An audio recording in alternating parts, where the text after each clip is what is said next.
자, 이번에는 35번 순서 제어 두 번째입니다. 그래서 34하고 35는 하나다. 자, 우선은 제어문이라고 해서 구조적 프로그램의 순서 제어가 나오게 되는데요. 구조적 프로그램이라고 하는 거는 프로그램의 이해가 쉽고 디버깅 작업이 쉬운 것을 이야기해요. 한 개의 입구와 한 개의 출력 구조를 갖는다. 고투문은 사용하지 않는다. 이거 기억하세요. 고투문을 사용하게 되면 구조적이지 못하다. 자, 구조적 프로그래밍의 기본 구조는 순차, 선택, 반복 구조, 이렇게 세 가지 구조가 있다. 출제된 적이 있습니다.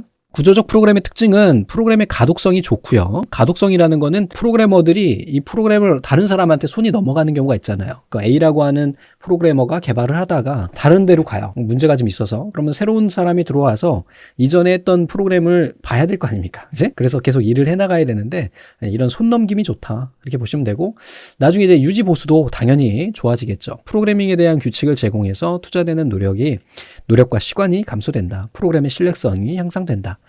자, 이제 조건문이 나오는데 얘네가 이제 여러분들이 어려워지는 그 부분입니다. 근데 여기는 단순 문법만 나오고요. 뒤에 이제 C 언어에 가서 얘네가 이제 표현이 될 거예요. 우선은 if문이라고 하는 거는 조건문이라고 그래요. if. 만약에 예를 들어서 A라고 하는 변수가 90점 이상이면 여기에다 이게 프로그래밍 언어마다 이제 표현 방법은 좀 다릅니다. 그랬을 경우에는 뭐 합격을 표현해라. 뭐 이런 식으로 표현을 하죠.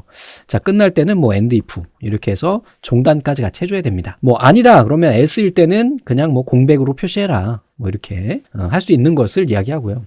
다중 if문은 조건이 여러 개가 들어가요. 그래서 여기 보시면 예를 들어 가지고 if 만약에 A가 90점 이상이면 그 결과 변수에다가 수를 넣고 만약에 그렇지 않다 else if 그렇지 않고 두 번째 이번에는 A가 80점 이상이면 그때는 결과에 u를 넣고 또 그렇지 않다 그러면 또 여기서 이어서 쓰는 겁니다. 자, else if 만약에 A가 뭐 70점 이상이면 결과에다가는 me라고 써라. 그리고 나중에 끝내라. 그지? 그래서 and if 이렇게 끝내라. 이런 형태로 우리가 또 표현할 수 있다라는 거.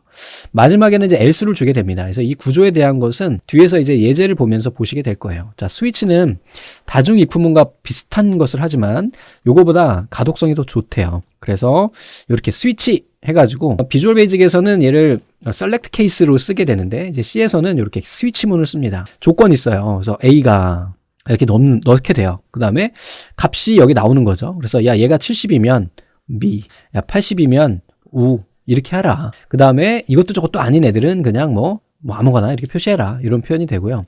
자, 반복문에는 이제 크게 두 가지가 있어요. 그래서 while문이라는 게 있어요. 그래서 while 이렇게 하고요. A가 뭐 20일 때까지 반복해. 그래서 문장 가고 끝나게 되는 이런 형태가 되고요. do while문도 있습니다. do while문 같은 경우는 do 이렇게 가고 여기에서 이제 문장이 가요. 그래서 문장이 가고 마지막에 여기에 조건이 갑니다. 그래서 A가 10일 동안 이런 식으로. 자, 한번 읽어봐야 되겠죠. while문은 조건이 참인 동안 처리를 계속해요. 20일 때까지 계속 반복하는 거예요. A가 20이 될 때까지. 자, 얘는 조건이 처음부터 거짓일 때도 최소한 한 번은 실행이 되는 형태가 돼요. 왜? 조건이 뒤에 있으니까. 그래서 무조건 한 번은 실행하고 경우에 따라서는 여러 번 실행하는 처리에 사용이 된다. 그래서 이렇게 쓰고요. 자, 포문도 있어요. 포문은 이제 뒤에서 여러분들이 이제 보시게 될 겁니다. while이나 포문 많이 보게 되는데 포문은 이렇게 표현을 해요.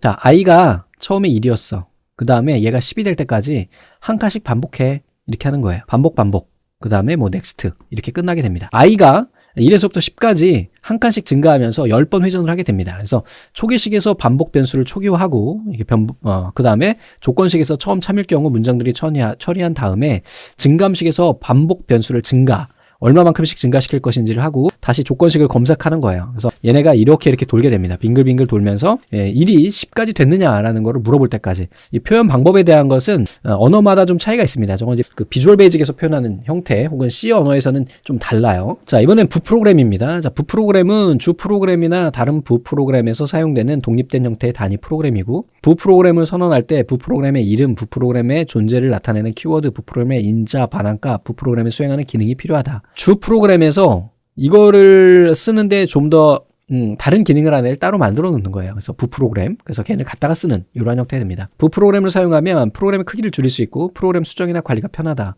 두 모듈 같이 실행되면서 서로 호출하는 형태를 코루틴이라고 한다. 자, 주 프로그램의 매개 변수를 부 프로그램에 전달하는 방법이 이렇게 나옵니다. 갑호출, 참조호출, 이름호출 이런 애들을 호출해서 갖다 쓰는 거예요. 부 프로그램을 갖다가. 자, 프로그램을 쓰는 데 있어서 유의 요소가 있어요. 별명이라는 거. 얼라이어스라고 하는데 자료개체 생존 기간 중 여러 별명을 가질 수가 있는데 일반적으로 이런 별명을 쓰게 되면 이해가 어려워져. 그래서 어떤 프로그래머들은 이 얼라이어스를 자주 쓰는 사람들이 있거든요. 그러면 다른 사람들은 이해가 어렵잖아요. 자료개체가 여러 가지 별명을 갖는 경우 프로그램의 무결점 검증이 굉장히 어려워지고 같은 참조 환경에서 다른 이름으로 같은 개체를 참조할 수 있는 언어의 경우 프로그래머에게 심각한 어려움을 줄 수가 있게 된다. 자, 부작용이라고 하는 것은 연산의 결과로 예상할 수 없을 정도로 다른 변수의 값이 변하는 경우를 의미하고 프로그램을 구성하는 함수의 전역 변수를 사용해서 함수의 결과를 반환하는 경우 함수에 전달되는 입력 파라미터 값이 같아도 전역 변수 상태에 따라서 함수 값이 변환되는, 값이 달라질 수 있는 그런 부작용이 생길 수 있다. 연산 결과로 예상될 수 없을 정도로 다른 변수의 값이 변하는 거예요. 값이 변해서 부작용이 생기는 형태가 되겠죠. 그러니까 워낙 많은 변수를 쓰고 안에서 연산이 일어나고 하다 보니까 그 변수의 값들이 바뀌게 될 거 아닙니까? 그런 거를 우리가 사이드 이펙트라고 한다. 자, 첫 번째 문제예요. 프로그램을 구성하는 함수에서 전역 변수를 사용해서 함수의 결과를 반환하는 경우 함수에 전달되는 입력 파라미터 값이 같아도 전역 변수의 상태에 따라서 함수 반환되는 값이 달라질 수 있는 거 우리 좀 전에 이야기했네요. 사이드 이펙트. 자료의 개체의 별명에 대한 설명으로 옳지 않은 것은 자료 개체 생존 기간 중 여러 별명을 가질 수가 있고 일반적으로 별명은 프로그램 이해를 매우 어렵게 할 수가 있고 자료 개체가 여러 가지 별명을 갖는 경우 프로그램 무결점 검증이 어려워진다 그랬죠. 나머지는 앞에서 봤던 내용이고 구조적 프로그램에서 기본 구조가 아닌 것은 있는데 일반 구조는 일괄 구조는 아니죠. 순차 선택이 반복 봤죠. 부작용에 대한 설명으로 옳은 것은 실행 시간 단축 효과를 말한다. 옳은 걸 찾는 거네요. C분할 체제에서만 발생한다. 연산의 결과로 예상할 수 없을 정도로 다른 변수 값이 변하는 경우를 의미한다. 3번이 답이 되겠네요. 그래서 이렇게 해서 우리 살펴봤습니다. 이제 다음 시간부터 이제 C 언어에 대한 내용을 보게 되는 겁니다. 이제 좀 어려워지기 시작할 거예요. 요거는 쉬워. 뒤에 가면 이제 어려워지게 될 겁니다. 자, 감사합니다.